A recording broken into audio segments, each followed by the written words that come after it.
La independencia de Chile. Se conoce como independencia de Chile al proceso que consolidó a Chile como una república independiente del Imperio Español. Dicho periodo se comprende entre el 18 de septiembre de 1810, a partir de la primera Junta Nacional de Gobierno, hasta la abdicación de Bernardo O'Higgins el 28 de enero de 1823. Durante este proceso de independencia hubo grandes batallas entre patriotas, aquellos partidarios de la independencia de Chile y el ejército realista, quien defendía a la corona española.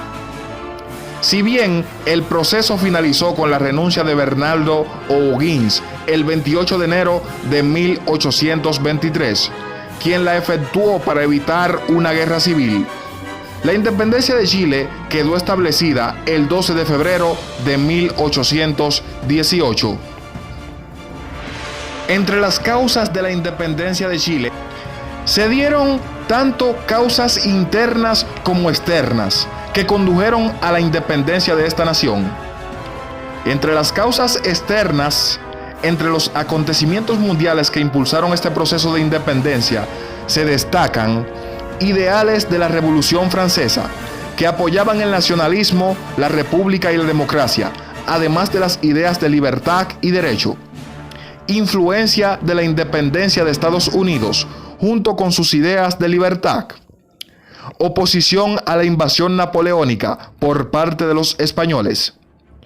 Y la defensa de Buenos Aires ante las invasiones inglesas, la cual inspiró a la región chilena a luchar contra el imperio europeo.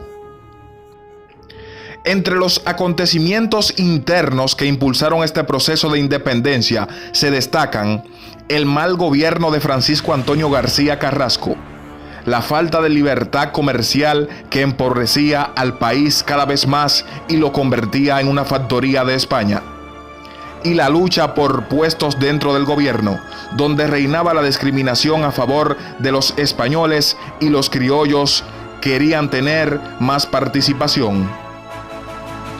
Entre las consecuencias de la independencia de Chile se han podido distinguir consecuencias políticas, sociales y económicas de este proceso de independencia. Entre las consecuencias políticas se dio la oposición de la oligarquía chilena hacia O'Higgins, pese a sus intentos de darle mayor poder político.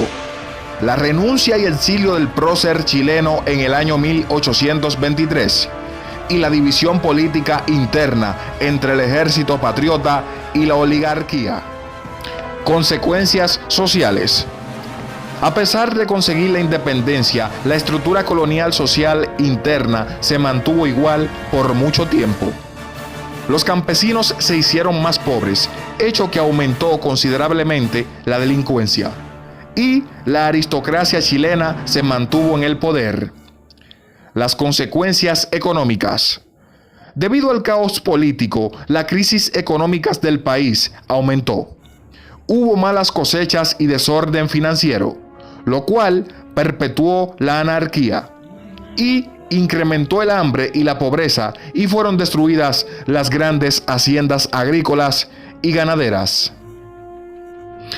Etapas de la independencia de Chile. Todo el proceso de independencia de Chile se desarrolló en una larga guerra entre monárquicos, realistas y patriotas. Esta se puede dividir en tres etapas: Patria Vieja, Reconquista Española y Patria Nueva. La Patria Vieja. La Patria Vieja corresponde a la primera etapa de la independencia de Chile, la cual abarca desde la primera Junta Nacional de Gobierno en el año de 1810 hasta la batalla de Rancagua en 1814, luego de la cual se da inicio a la etapa de Reconquista.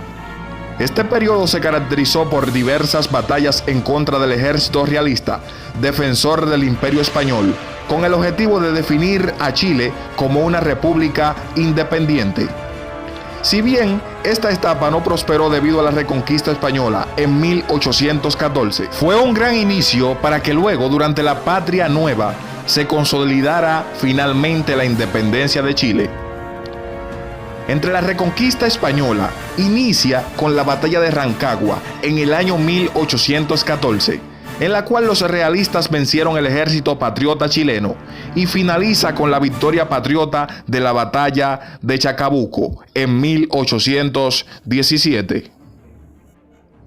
Y la patria nueva comienza el 12 de febrero de 1817, cuando los patriotas retoman el poder con su victoria en la batalla de Chacabuco. Asimismo, finaliza el 28 de enero de 1823 con la renuncia de O'Higgins.